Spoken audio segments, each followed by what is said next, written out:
Welcome to HABIBAH power tools. நம்ம கல்லில் பார்த்தீங்கன்னா ரெண்டு சைஸில் சேல் இருக்குது. ரெண்டு வகையில் ஹைட்ராலிக் கிரிப்பிங் டூல் தான் நம்ம பார்க்க போகிறோம். Hydraulic mechanism, high force output, interchangeable dies, precision gripping, durable build, portable design, ergonomic handle, quick release, versatile use.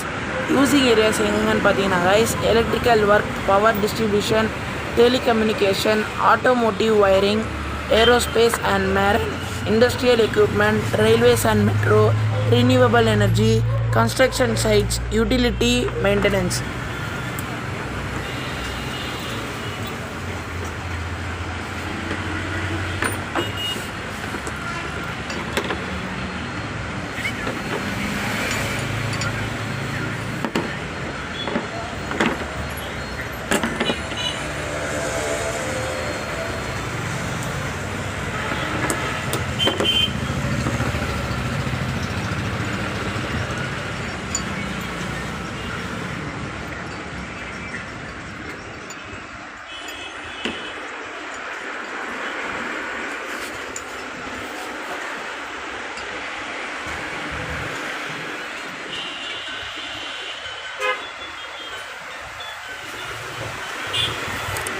இந்த மாதிரி வேலையெல்லாம் நம்ம HABIBAH பவர் டூல்ஸில் ரெண்ட் சர்வீஸ் சேல் செஞ்சு தரோம் கைஸ். தேங்க்யூ.